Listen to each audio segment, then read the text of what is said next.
Good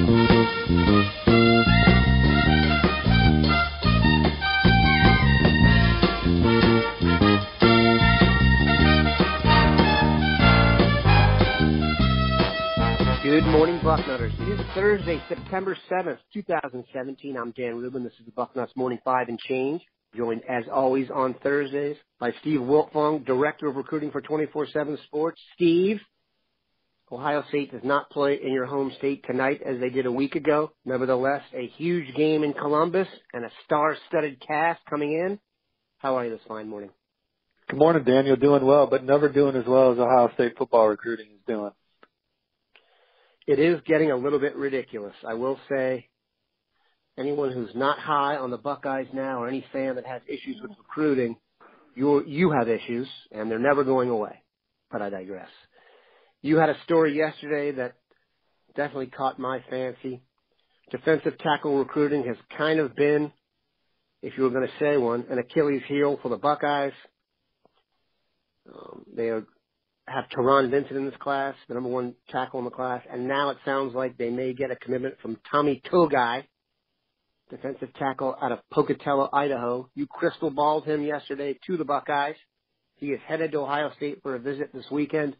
Give us the vibe on Tommy. Well, I like where Ohio State stands for the number 2 defensive tackle in the country per 24/7 Sports. He had a great visit at Ohio State Friday Night Lights. Bill Kirlick and I were there representing the network, and Tommy and his coach that brought him were raving about the visit. And this time, you know, as Bill reported, he's coming with his parents.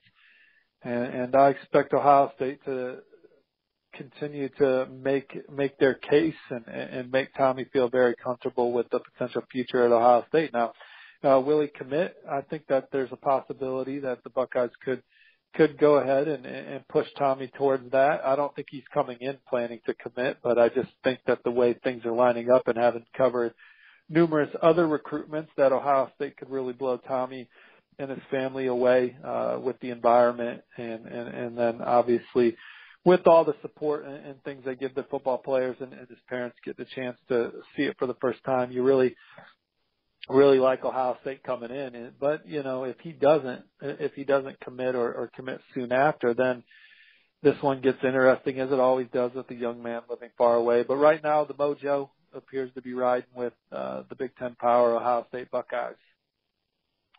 Who would you say are the marquee competitors for his commitment? Well, I know he's talked about Utah and Wisconsin and schools like that, but I always think that when you're talking about prospects from those neck of the woods, you know, USC is always a school that has a chance to come on strong at any point. And then the Washington Huskies have done a nice job out there as well, especially with young men like Tommy from places like Idaho. Just before I got on the air here, I was looking at the front row. Another guy who's headed for Ohio State this weekend, Anthony Cook, the 5-star defensive back out of Texas. I was very encouraged by what you wrote in the thread that Bill started. Yeah, I think that there's no question the clear leader is Ohio State. We've been reporting that since the summer. And who's the things that have kind of changed is who else. But Ohio State's been the consistent leader here, and it's kind of a similar recruitment to Jeffrey Okudah. Ohio State's just done a great job of not only connecting with Anthony, but connecting with the people around Anthony and making everyone feel comfortable with the idea of Ohio State. LSU was my original crystal ball pick, and it sounds like you talked to our Texas insider, E.J. Holland. They're the biggest challenger right now to Ohio State. At different points, it's been Texas, it's been Clemson, it's been LSU, and now it's LSU again. But Ohio State, I love where they stand right now with Anthony Cook going into the weekend, and they'll obviously have another opportunity to make him feel at home. He was at the Texas game this past weekend when they lost to Maryland. Do you think that had any effect on Texas's, chase? Well, I think that Texas needs to have a big year to give them a better chance at landing Anthony Cook. So when you come out the gate 0-1, yeah, but I'm also of the belief that you can lose a game early and still have a really good year. I mean, USC was 1-3 last year, and they were as hot as anybody at the end of the season. And Ohio State lost to Virginia Tech one year and played for the national championship. So I truly believe one early season game in September doesn't define you, but it's not the way you want to start either. Another guy that, it's ridiculous when I'm just going down my list of guys here. Another 5-star, another guy who's really been talked about almost ad nauseum for 6 months now. Micah Parsons. You have any change in your vibe on him? No, if anything, I feel even better about my crystal ball forecast of Ohio State. I think when it's all said and I'll just never forget when he reopened the process. I talked to his dad the next day, and I still got the sense that if they were able to find what they were looking for at a school closer to home, that they would pick the school closer to home. So I think that gives Ohio State and Penn State a distinct advantage. And then when you look at how these visits are lining up, and it doesn't even look like Penn State's going to be able to get Micah to a game this fall, and it's recruiting. Anything can change. But he's got a official to Ohio State this weekend, and he's already got one planned for Nebraska. You just really like the Buckeyes in the way things are setting up here. And this weekend they're trying to get Mom to join. Mom hasn't been to Columbus, and his dad, Terrence, told me that she's a big part to the equation as well. So, look to see if Micah's mom gets to campus. But if Micah just came by himself, I'd still feel good about Ohio State. What's your vibe on Parsons as a player? He's one of those guys who's been known to be great for so long that it's kind of an accepted fact. Having seen him on tape and in person, do you think he is as advertised? Well, I've seen him so many times, but I'll tell you this. When I saw him, not this summer, but last summer at the Jersey Nike camp, I thought he was a good player, and I understood why he was highly recruited. But then seeing him a year later, he was just so much better. I mean, he's so explosive off the edge. I think he's an outside backer. But you see him play a receiver at these camps, and he's just a playmaker wherever he lines up. But he's a terrific pass rusher. He's just such an aggressive, hard-nosed player. He brings that violence to your defense, brings that energy, brings that twitch. He's just a guy that, as I've seen him more and more, I've liked him more and more, and we already have had him ranked high as hell. And he might be the best high school football player in the country. We rank him number 4 because that position never goes number 1 in the NFL draft. And I feel good about who we have at 1 and 2 and 3 too. Don't get me wrong. I'm just saying, like, Micah's worthy of being in that discussion with Fields and Trevor Lawrence and Xavier Thomas, who's going to Clemson. Micah's just a unique kid in this class in the sense of just the speed he plays at and just the ferocity that he's capable of bringing to your team. You never want to get too far ahead of yourself, but he's one of the kids that I look at. I covered high school football for a while, college, and I covered the pros. He's one of the guys I look at, and about 15 seconds later, you're like, that's a pro football player. He just has the frame, the speed. Go ahead. If you have Micah Parsons and Baron Browning standing there, those type of guys in your second level. And Chase Young. Throw Chase Young in. Well, right, but he's up front. I was just looking particularly at linebacker. Oh, I got you. That'd be ridiculous. Because I think Parsons is an outside backer, depending on what defense you're running. And so you just got those just hard-nosed, humongous specimen guys in the second level of your defense, Baron Browning, Micah Parsons, those types. It's just freaky to think about. But yeah, Chase Young, both those guys would definitely drafting. Yeah, both those guys would definitely stand out on the field. Browning now, when you see him among other linebackers, it kind of looks like Josh Perry did, where he's kind of the head above everyone else. Another guy who's probably in contention for eventual high NFL draft status because of the position he plays, Blair Academy's Jayson Oweh. We will not hold against him the fact that he attends Blair, but this is an emerging prospect and also sounds like it could be a Penn State-Ohio State battle from what I'm told. And for those Bucknuts Morning 5 first-time listeners, I have no problem with Blair Academy, but Dan Rubin went to a rival, the Petty School. So he still has a bitter taste in his mouth of the Blair Academy. But Jayson Oweh, who I never lost to. Highway. That is indeed Ohio State and Penn State. And my crystal ball is on Penn State, but certainly, Jayson really likes Ohio State and has been there multiple times and was back again for Friday Night Lights and loves Larry Johnson. And he's a guy that if he goes to either of those schools where they just both have done a terrific job of developing young men at that position, he's 6'5", 236 right now, and really is one of the better tight ends in this class too, to give you an idea what type of athlete he is. Because the first time I saw him, he competed at tight end and really did a fantastic job at the same camp that Rucker, Zach Kuntz, and Kyle Pitts were at. And those are three just big time tight ends. And I thought Jayson Oweh really held his own. And even in Wisconsin, who they have a really nice track record at the tight end position, coveted Oweh as a tight end. So, but he's looking at Penn State and Ohio State to play defensive end. He has an outstanding frame. He's a fantastic athlete, tested off the charts. He's not as polished a player as a Chase Young was coming in, and he's not as big as a Chase Young, but Jayson Oweh's upside is a first-round type guy as well, and Ohio State will have another opportunity to make their case. But Jayson, at this point, his timetable is a January decision. And so he already has his official to Penn State scheduled as well. So I could see this one continuing to go back and forth between the two programs. And so, like I said, my crystal ball is on Penn State, but technically I could be on Foggy. That's how close this one is. Any other recruits coming this weekend that you're geeked about? And also I want you to address, do you believe there's an advantage to having all these guys here at one time? We always hear about these dudes being package deals during recruitment, and it rarely works out.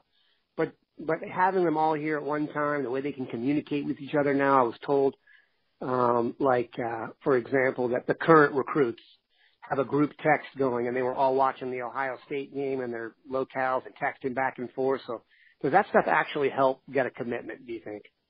I think recruiting is a game of inches, so you never know which inches are the ones that are helping you the most. And certainly guys want to play with other kids that they have a good bond with and enjoy being around. So I think that's a layer that helps you. And when you look at the visit list this weekend, Master Teague, Josh Proctor, Max Ray, Jaden Woodbay are all taking officials as well.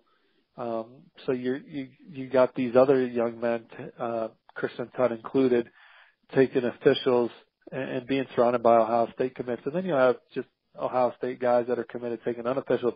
And I know one of the biggest things that Ohio State likes to do with kids that are visiting is just get them around their players. That's like one of their biggest sells is hang out with our guys and see if you fit in with them.